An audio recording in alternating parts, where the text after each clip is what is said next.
Yo! Olha quem resolveu aparecer de novo por aqui. Penteou até o cabelo dessa vez. Fala oi pro povo, Livinha. Oi, povo. Quanto tempo? Voltamos. A dupla preferida de vocês desse canal. Boatos de que ano passado o vídeo que a gente gravou de 10 vídeos pra 10 livros. deu uma leve viralizada. Leve. Então, tranquilo. já que vocês gostam, amaram. Toma parte 2. Eu não gostei desse perfil. O povo só gosta de ler livro curto. Pois é, cara. A gente tá influenciando pessimamente as pessoas. Roda a vinheta. Próximo vídeo, livros para ler em um ano.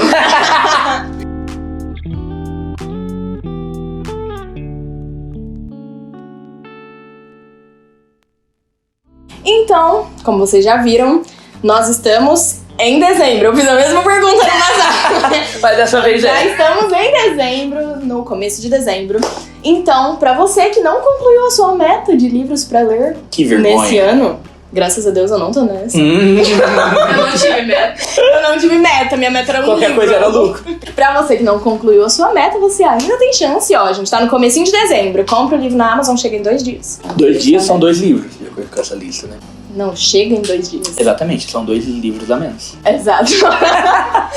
Então talvez você não conclua a sua meta. Então é isso, gente. A ideia de hoje é passarmos pra vocês livros que são curtos. Às vezes você tá engastalhado, existe essa palavra? Existe.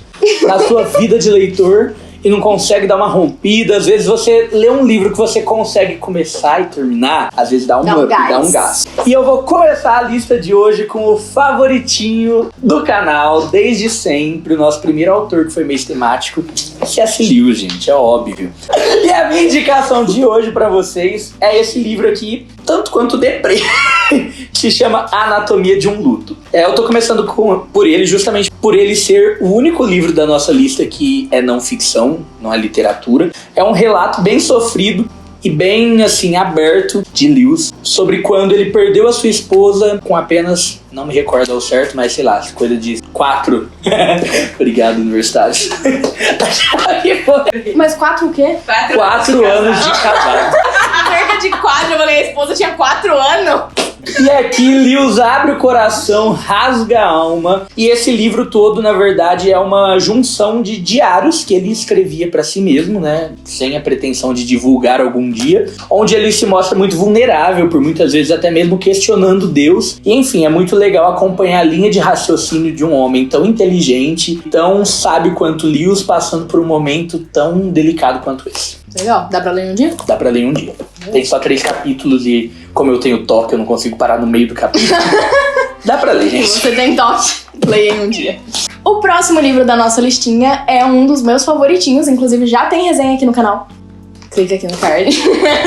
Que é A Megera Domada. Essa minha coleçãozinha aqui tem 6 comédias de Shakespeare. Eu amo as comédias de Shakespeare. Se vocês acompanham o canal, vocês já devem saber disso. E A Megera Domada foi o que eu escolhi. Poderia ser qualquer outro, tá? A gente tava até conversando aqui. Qualquer outra comédia de Shakespeare, acredito que dê pra ler em um dia. Apesar de ser uma linguagem um pouco mais rebuscada, eles são muito leves, né? Então não é aquele livro difícil de ler. Enfim, é uma linguagem mais rebuscada por ter sido escrito há, sei lá, 500 anos, né? É isso. Se não for, corta essa parte. Todo mundo de humanas aqui, ó. E não sabe a história. Bom, A Megera Domada conta a história de uma megera. Olha só! Por essa eu não esperava. Brincadeira. Na verdade, o livro é dentro de outra história, né? Então é uma peça que foi encenada, tem um contexto inicial do livro ali, de um cara que tava bêbado, e aí ele desmaia, e levam ele pra pregar uma peça nele. E aí eles realmente encenam uma peça da Megera Domada, que basicamente é a história de 2 irmãs. Uma delas era a irmã, assim, a pessoa perfeita, uma princesinha e tal. E a outra, que era a mais velha, era uma megera. Era uma... não sei se existem palavras que eu posso usar pra descrever. Era uma mocreia. Era uma mocreia. Mocreia Uma domada. bruaca. Uma lambisgoia. Se quiser eu falo mais. Obrigada. Tá bom, tá Tá suficiente. bom. Obrigada. Ok. E bom, então todos os homens ali da região de Pádua, eles queriam conquistar a Bianca, que era a mais nova, que era a princesinha maravilhosa. Coitada da Bia. Não, mas ela era a princesinha. Ah, então Maravilhoso. Todo mundo queria conquistar ela, mas o pai estava decidido de que ele só ia dar a mão da Bianca em casamento quando a megera Catarina fosse alguém que quisesse casar com ela, alguém se dispusesse a casar com ela. Obviamente que isso era muito difícil, né? Porque, afinal de contas, ela era uma bruaca. Mas, bom, a história é muito interessante, foi por isso que eu escolhi esse livro, todas as comédias que poderiam entrar nesse ponto aí de livros em um dia, porque eu acho que é a história mais envolvente de todas as comédias que eu já li de Shakespeare, foi a que eu mais gostei. Recomendo e dá super pra ler em um dia. Justo. Bom, eu nunca imaginei que numa lista como essa de indicações de livros que então tem que ser fáceis, né, pra dar conta de ler um dia, eu traria um escritor como esse. Mas levando em conta que a Livinha já falou até de Shakespeare, eu acho que... Tá valendo. Enfim. Sim, galera, eu trouxe Dostoiévski pra parada. O único livro dele que eu li, na verdade, a Antofágica tá fazendo a gente conhecer alguns escritores. Porque temos vários aqui da Antofágica, basicamente eu só tenho Antofágica. Na verdade, a Antofágica tá fazendo a gente conhecer algumas obras, na verdade, menos famosas de alguns escritores, como, por exemplo, O Sonho de um Homem Ridículo, do Dostoiévski, que é basicamente, eu não sei se um conto ou uma novela, eu diria que uma novela por ter capítulos e tal. Mas enfim, é uma história relativamente curta que com certeza dá pra ser lida em um dia, assim como eu fiz, a Lívia, que já resenhou este livro, também já fez. E aqui, se você quiser conferir melhor sobre, vai ver a resenha da Lívia que tá mais completa, mas a grosso modo, a gente vai acompanhar o sonho de um homem que andava ridículo, falava ridículo, vestia ridículo, comia ridículo. Era um homem que fazia questão de relembrar o quão ridículo é para toda a sociedade ali de São Petersburgo, onde ele habitava. Mas enfim, era um homem que, de tão ridículo, um dia resolve se matar. E até que nesse dia ele encontra uma criança e ali a vida dele muda. Porque depois de encontrar essa criança, ele resolve dormir e tem um sonho, que é o que nós vamos ter aqui no livro. É um livro. Mas ele se matou? Não. Aí você tem que ler. Sonhou como é que ele vai se matar e achar depois? A chata vive da spoiler. Vai, chata, dá spoiler.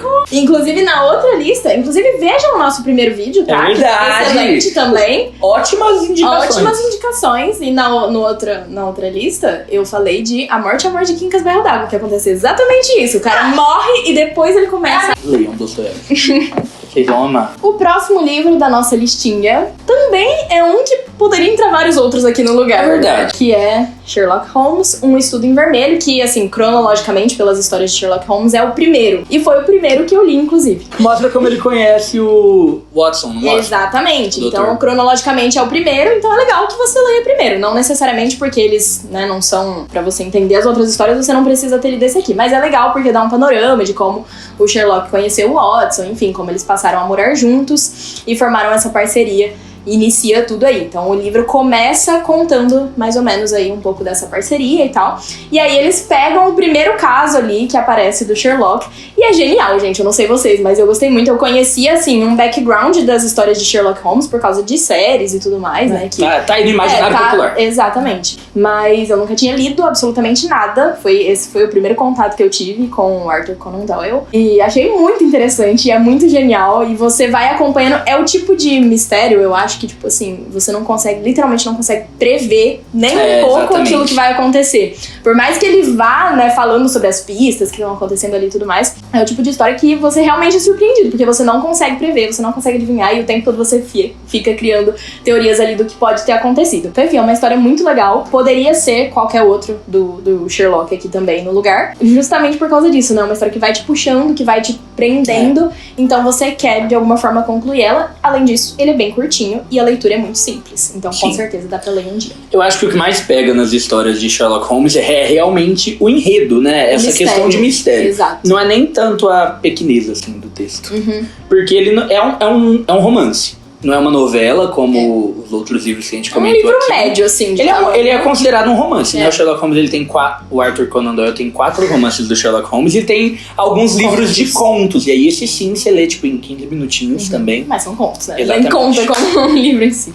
Mas é isso aí, leiam. Gente, voltando pra minha vibe russa, porque eu super me descobri um leitor de livros russos do nada, eu vou recomendar aqui o Nariz, que é justamente o livro que eu mesmo resenhei durante o mês da leitura dos clássicos russos que nós fizemos aqui no canal. Então, se você quer saber um pouco sobre essa história, que eu já adianto, é muito engraçado, muito cômica, muito legal, você vai lá dar uma olhadinha na minha resenha que vai ficar aqui linkada. Você tá com preguiça de contar todas as histórias, né, Rony? Realismo fantástico na veia, é tudo que eu digo. Eu gosto muito de cara realismo acorda um dia sem o seu nariz e quando ele descobre o seu nariz está personificado em uma pessoa cuja patente é muito maior do que a dele mesmo. Em uma época em que patente em São Petersburgo era absolutamente tudo pra alguém. É muito legal. Os russos são meio dodóis da cabeça, né? Nikolai Gogol. Gente, eu falei minha resenha inteira Gogol e é Gogol. O próximo livro que eu tenho aqui é um livro zero conhecido. Algum de vocês conhece? Nenhum, né? Não. Pois é um livro zero conhecido. Que na verdade eu... Quê? É o do Rabino lá? Que Rabino? Do Rabino, que você gosta? Fernando Rabino? Fernando Rabino. Sabe? Whatever. Que livro que eu li de Rabino? Tá, prossiga. É um livro muito pouco conhecido. Muito bom. E não é de nenhum Rabino. Não é. E na verdade, esse... eu não tô conseguindo. Esse é um livro que, na verdade, eu conheci, porque, pra quem não sabe, eu comecei faculdade de Direito esse ano. Eu fiz um total de 2 semanas de curso e parei. Ela é muito advogada. Exato. E esse foi um dos livros recomendados em uma das minhas matérias, que eu não faço nem ideia qual que era. Mas é um livro muito interessante mesmo pra quem não tá envolvido nessa área, porque é uma história, né? Não é um livro técnico de direito nem nada. E, basicamente, olha só o que acontece. Eu vou te entrevistar e eu vou perguntar o que você faria nessa situação. Porque, Ai, tô nervoso. o contexto do livro é o seguinte. Tem um acontecimento X que envolve uma morte, que eu já vou contar. Justo. E aí, o livro todo, basicamente, é os 5 votos dos 5 juízes que cuidaram desse caso. Alguns vão se posicionar contra a condenação, alguns a favor. E, basicamente, o leitor é levado a discernir aquilo que ele pensaria, porque as interpretações... Porque as interpretações são múltiplas e o objetivo do livro é justamente esse, né? Mostrar que um acontecimento diante das mesmas leis, diante do mesmo contexto, pode ter múltiplas interpretações. A história do livro é a seguinte. 5 exploradores de cavernas ficam presos por causa de um desabamento. Eles tinham levado uma quantidade X, apenas para os dias que eles iam passar lá, de comida e água. Quando acontece esse deslizamento, eles obviamente entram em desespero, mas eles tinham levado um radinho e eles conseguem contato com o pessoal de fora, porque a família alertou e tudo mais, né? Enfim, eles começam a tentar entrar em contato e conseguem fazer esse contato. E aí eles perguntam para a equipe de resgate quanto tempo demoraria para eles conseguirem abrir ali. Enfim, a equipe fala que se não acontecesse mais nenhum desabamento, uns 10 dias pelo menos. Aí eles perguntam, eles falam, a gente tem tal quantidade de comida e de água, dá pra gente ficar 10 dias em 5 pessoas com essa quantidade? E os médicos falam que dificilmente, muito provavelmente eles morreriam. Eles passam algumas horas sem falar mais nada, e aí eles voltam depois com uma ideia. Se um de nós se sacrificar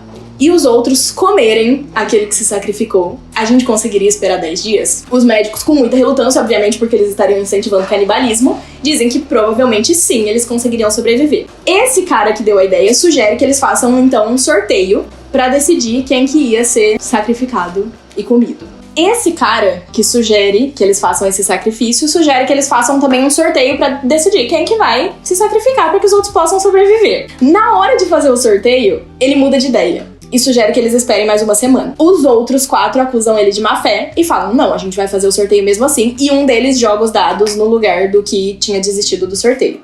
E quem que é sorteado? O próprio que tinha sugerido que eles fizessem isso desde o começo. Eles matam ele e comem o cara. Quando a equipe consegue finalmente entrar na caverna, eles precisam ser julgados se eles devem ser acusados de assassinato ou não. Essa é a... Isso tudo que eu contei tá no prefácio do livro, tá, gente? Então, enfim, não dei spoiler aqui, porque é justamente esse o contexto. Eu tenho uma opinião muito formada. E o livro é os votos dos 5 juízes deliberando sobre isso. É muito legal o livro, porque eu li o voto do primeiro juiz e eu falei... Esse cara tem total razão. Ele acha que eles não deviam ser condenados, que eles deviam ser inocentados. E, tipo assim, ele dá toda uma explicação. Aí chega o voto do segundo juiz, e o segundo juiz mostra o tanto que era idiota a explicação do primeiro juiz. E assim vai. Então é muito legal. O livro me surpreendeu bastante. Legal. Muito melhor do que eu esperava. Pelo menos esse livro é imparcial, né?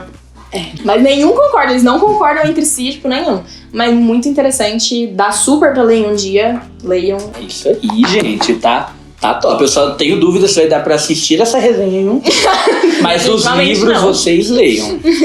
Eu vou passar para O Médico e o Monstro, do Robert Louis Stevenson. Foi um autor que eu fui conhecer esse ano. Na verdade, eu li as suas 2 grandes obras-primas, além dessa, A Ilha do Tesouro. que é bem maior, né? Eu acho que Ilha do Tesouro é um romance, isso aqui é uma novela. Mas O Médico e o Monstro é muito legal, então aqui é uma recomendação não só porque dá pra ser lido em um dia, mas é uma recomendação também do se programe em um dia para ler, porque esse livro vale a pena ser lido em 1, 2, 3, quantos dias você quiser utilizar para lê-lo. Esse livro ele passa uma lição que se eu for falar aqui eu já vou estar automaticamente dando um spoiler, porque toda discussão acerca, né, toda discussão moral que esse livro nos propõe, toda reflexão que ele nos propõe se dá de acordo com o spoiler disso aqui, de acordo com a conclusão desse livro e dessa obra. Olha o que eu posso te falar sobre a vibe desse livro, então, né, para além dessa questão de ter uma lição de moral, é que é uma vibe muito gostosa, é um livro vitoriano, meio vibe gótica, total gótica, levemente terror, mas para aquele terror vitoriano, que hoje pra gente, a gente lê tipo, isso é terror? Sabe, vibe Drácula, Frankenstein, é isso. E toda a trama se dá quando um ser muito esquisito e uma pessoa, né, que é julgada ali e como alguém suspeito de cometer alguns crimes, começa a ter um contato muito restrito com um respeitável médico ali, né, da Inglaterra, e as pessoas ficam achando aquilo muito estranho. Alguém resolve investigar essa amizade esquisita e a partir daí a gente começa a entrar nessa trama. Fica aqui a minha recomendação de livro para ler em um dia. Legal, gostei. Vocês acham, o Rony falou uma coisa sobre o Médico e o Monstro, eu tenho uma dúvida. Vocês acham que toda obra literária precisa trazer algum aprendizado ou uma reflexão em cima da história? Pode ser puro entretenimento. Pode, Puro entretenimento. E eu uso o Robert Louis Stevenson para essa discussão, porque as duas grandes obras-primas dele, uma é essa que traz tudo isso, e a outra é, tipo assim, como que é o nome mesmo da outra? A Ilha do Tesouro. Que é extremamente porque eu acho que a obra literária em si, ela já acrescenta muita coisa no seu imaginário. Então Até não precisa ter uma lição de moral. Alguma coisa, nem que seja senso crítico, nem que seja, tipo assim, vocabulário. Bom, o meu quarto livro, a minha quarta indicação, é um que eu não tenho aqui no momento. Está aqui. Não tá? Aqui? Aqui o livro. Onde? Aqui! Né? Você pôs só nessa hora. Agora tá. Deixa eu fazer isso. Basicamente, pra quem conhece ou já leu A Metamorfose, é a história de um homem que do nada ele acorda num certo dia e ele percebe que ele virou um inseto. Olha é só. isso. Quem nunca? Quem nunca, né? Eu, ano passado, tem resenha aqui no canal da Gi. Então, das novelas. se vocês quiserem saber um pouquinho mais sobre a história, sobre o que acontece com esse homem que virou um inseto, leiam. Fora que Kafka, gente, com certeza vai acrescentar algo pra vocês. O cara é super renomado. A gente discutiu essa novela em sala de aula. Eu acho que a Lívia também aconteceu a mesma coisa, porque a gente fez a mesma universidade de cursos semelhantes. E também é um conto surreal, né? É um conto bem legal, divertido. Realismo fantástico. Então a minha última sugestão da noite é muito propícia para o momento em que estamos vivendo. É o livro mais dezembro que eu poderia recomendar nessa lista. Gente, eu tô falando de um conto de Natal ou um cântico de Natal, depende da edição que você tem. Se for da Martin Clary vai ser um cântico, se for da Antofágica vai ser um conto. Cadê o livro? Aqui, menina, do seu lado, oxe. Aqui. Não tô vendo. Deveria. Tá na sua mão o livro, você tá perguntando, cadê? Gente, esse livro é divertidíssimo e é Charles Dickens, que é o meu grande escritor. Seu segundo escritor preferido? Eu ia falar o meu romancista favorito. Enfim, eu gosto muito de Charles Dickens, ele é magistral em tudo que ele se propôs a fazer, inclusive nesse livro, que vai relatar ali. Bom, é a história natalina mais famosa de todas, já foi diversas vezes adaptada pra tudo que pudesse ser adaptado, pra cinema, pra... Exato. É um cara muito ranzinza que em pleno Natal é visitado por um fantasma que vai levá-lo a momentos do presente, do passado e do futuro e vai ali ajudá-lo a ressignificar o momento do Natal. Legal. Pra fechar, óbvio que não poderia ser outro senão o Rabino. Livi, é que eu conheço esse escritor só por você. Fernando Sabino? Sério? Vocês conhecem Fernando Sabino? Pô, Sério mesmo? Não? Sério que não? Nem já ouvi falar? Já ouvi você falar. Nossa, gente. Bom, enfim, Fernando Rabino, como diria o Rony. Ele é brasileiro? Eu acho que ele é brasileiro. Ele é senegalês. Mas ele... Quase não. Ele é mineiro. Sim, Rony, ele é. Olha, um escritor nacional. Ele é mineiro. Olha só, o único, né? Ah, então não é brasileiro. Ele é brasileiro ou ele é mineiro? Sim, ele é brasileiro, nosso único. A gente tá precisando ser mais representativo do Brasil. Pois é, cara. Enfim. Eu ia trazer uma novela que eu li da Clarice Lispector, mas definitivamente não dá pra ler. Mas na outra lista tem vários brasileiros que a gente colocou também. Bom, o Fernando Sabino, ele é um escritor, na minha opinião, muito subestimado. Inclusive, estávamos discutindo isso agora há pouco. Ninguém conhece ele, mas é um escritor muito... Nunca vi mais gordo. Quê? É uma expressão. Ô, gente, é muito comum. Bia, me ajuda. Meu Deus do céu. Tipo, eu nunca vi na vida. Nunca vi mais magro. É um escritor muito subestimado. Eu gosto muito dos livros dele. São livros muito leves e muito divertidos. Então, inclusive, tem um outro aqui dele também, que é O Menino no Espelho. Mas acho que praticamente todos os livros do Fernando Sabino dá pra você ler em um dia, porque são livros muito, muito leves, inclusive ótimos pro público infanto-juvenil também. E, mais uma vez, a discussão que tava rolando aqui por trás das câmeras sobre se um livro, uma obra literária, tem que acrescentar necessariamente uma lição moral ou não, ou se a gente lê às vezes só pela história. E eu acredito que os livros do Fernando Sabino são livros que você lê só pela história, só pra se divertir um pouquinho, só pra acrescentar um pouquinho no seu imaginário, mas são muito divertidos. E esse que eu escolhi pra falar sobre, pra gente ler em um dia, é A Nudez da Verdade. Essa história é muito bizarra. É um cara que ele tá hospedado num hotel e alguém bate na porta dele, e aí ele abre a porta e pra fora da porta dele tem um saco de pão. Ele se abaixa pra pegar esse saco de pão, a porta fecha por trás dele e como aquelas portas que não se abrem pelo lado de fora vão ser com chave, ele fica preso pra fora do quarto. O que eu devia ter contado talvez no começo, um detalhe muito importante sobre essa história, é que o homem estava pelado, completamente. Ele não consegue entrar de volta no quarto, ele começa a ouvir algumas pessoas chegando e ele foge. E a história inteira é ele fugindo pela cidade. Enquanto ele estava pelado. Ele vive umas aventuras no meio do caminho, ele conhece umas pessoas e tal. Mas basicamente a história é isso. É divertidíssima, você vai com certeza se divertir com a história do homem pelado em muito pouco tempo, com certeza, em um dia. Ah, Garela! Galera! Gente, então, só uma coisa, acabou de chegar na minha mão o último livro que eu comprei da Antofágica, que foi o último ou penúltimo lançamento deles desse ano, que é O Curioso Caso de Benjamin Button, do Scott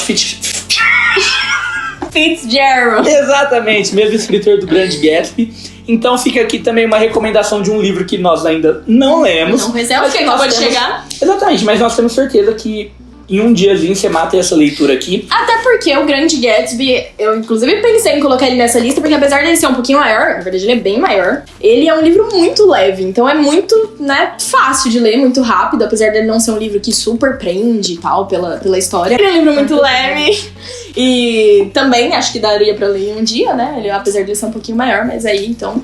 Se você ler, conta pra gente se dá pra ler em um dia! Aê! Ei. Curta! Comente. Se inscreva. Compre os livros e leia em um dia pra você completar a sua meta. E é isso. Até aí. o próximo vídeo. Tchau!